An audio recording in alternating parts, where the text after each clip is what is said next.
Herkese merhabalar. Kanalımdan ve mutfağımdan herkese selamlar. Bugün size süt kaymağından tereyağı yapımını göstereceğim. Yoğurt mayalamak için kaynattığım sütün üzerinde oluşan kaymakları alarak biriktirdim. Çocuklar kaymaklı yoğurt sevmedikleri için sütün kaymağını alıyorum. Yine de yoğurdun üzerinde az da olsa kaymak oluşuyor. Gördüğünüz gibi sütüm soğuduktan sonra mayalama ısısına geldikten sonra üzerinde oluşan kaymağı alarak yaklaşık 2 kilogram kadar 3 kutu kaymak biriktirdim. İstediğim miktara geldiğinde derin dondurucudan çıkararak buzdolabının alt bölümüne koydum. Çözülünce oda sıcaklığına gelmesi için dolaptan çıkardım. Gördüğünüz gibi yumuşamış. Kasede de 250 gram kadar yoğurt kaymağım var. Şimdi bunların hepsini uygun bir kaba alarak tereyağımızı yapmaya başlayalım. Toplamda 2 kilogram kadar süt kaymağı ve 250 gram kadar yoğurt kaymağım var. Bakalım kaç kilogram tereyağı elde edeceğiz. Şöyle güzelce sıyıralım. Kaymaklarımızın oda ısısında olması gerekiyor. Şimdi de yoğurt kaymağımızı ekleyeceğiz. Karıştırma kabı küçük geldiği için daha büyük bir kaba aldım. Çünkü karıştırırken etrafına sıçrayacak. O yüzden daha büyük bir kaba aldım. Şimdi üzerine 2 su bardağı sıcağa yakın su ekledim.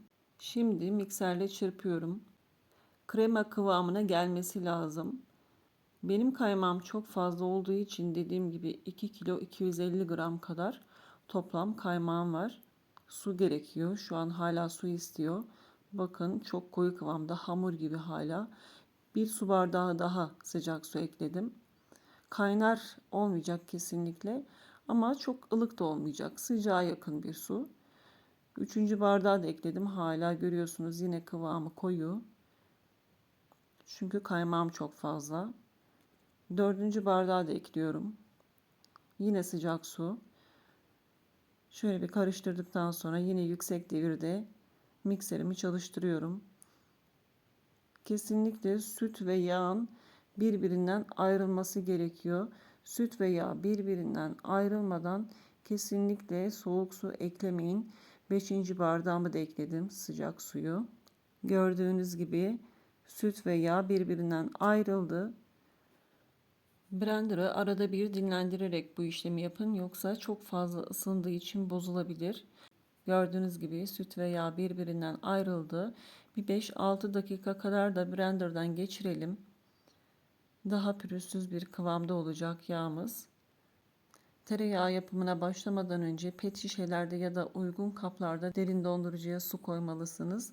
Çünkü biraz sonra derin dondurucudan çıkardığımız suyu kullanacağız. Pürüzsüz olana kadar blenderla çırptığım yağım bakın pürüzsüz oldu. Sütle yağ da gördüğünüz gibi ayrıldı. Şöyle sütü de görüyorsunuz. Yeri gelmişken söyleyeyim. Yağı çıkartırken plastik ya da demir bir kaşık kullanmayın. Yağ yapışıyor.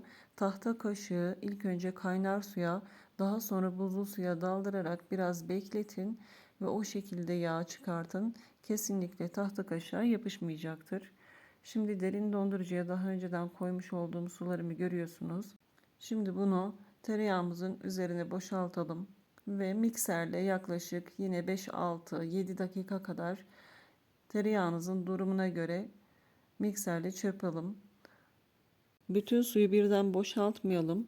Suyu azar azar ekleyerek yaklaşık her seferinde tereyağının miktarına göre 1 su bardağı ya da 2 su bardağı kadar göz kararı ekleyerek mikserle çırpmaya devam edelim.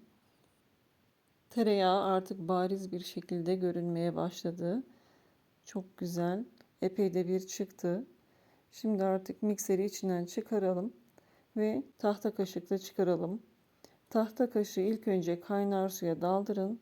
Daha sonra buzlu suyun içerisinde birkaç dakika bekletin ve tahta kaşıkla çıkarın.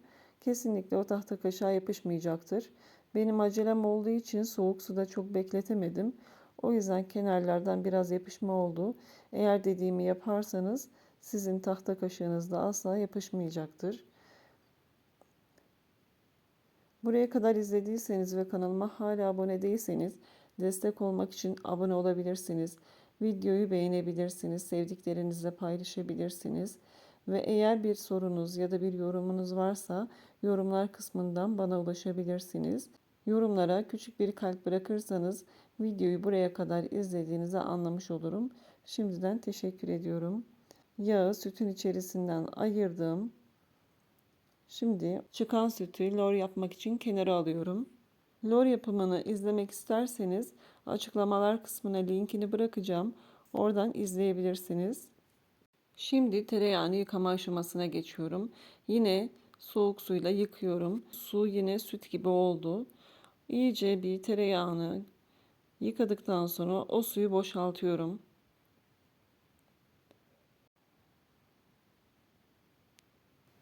Tekrar üzerine soğuk su ekliyorum. Yaklaşık 5-6 kez bu şekilde yıkadım.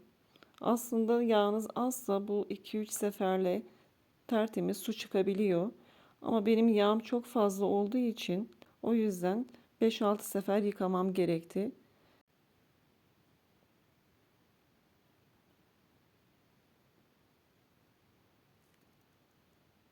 Her seferinde tahta kaşıkla sürekli karıştırarak yıkıyorum ve bulanık olan suyu döküyorum. Videonun uzun olmaması için bütün yıkamalarımı göstermedim.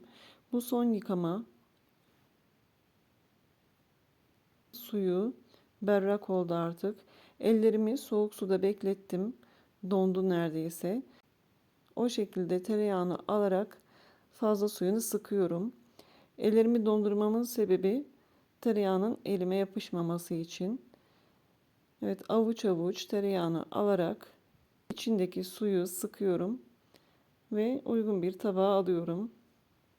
Sizler de süt kaymağını biriktirerek ya da yoğurt kaymağını biriktirerek aynı yöntemle evde tamamen doğal, katkısız tereyağınızı kendiniz yapıp doğal bir şekilde tüketebilirsiniz. Artık tereyağım hazır. Şimdi tekrar kabına boşaltarak üzerine bir yemek kaşığı tuz ekliyorum ve elimle güzelce yoğuruyorum.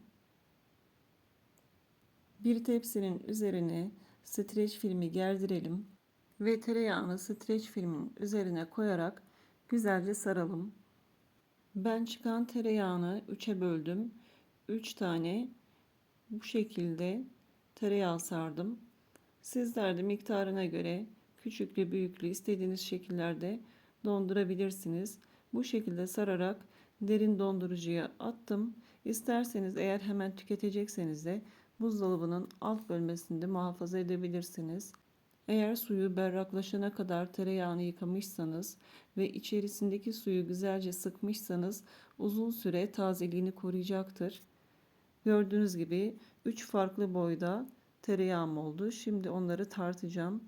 Bakalım 2 kilo 250 gram kaymaktan kaç kilogram tereyağı elde etmişim.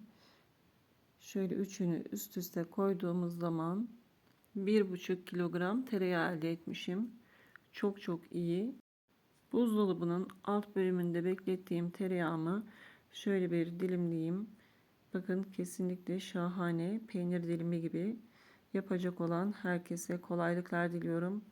Allah'a emanet olun. Tariflerde kalın. Sevgiyle kalın.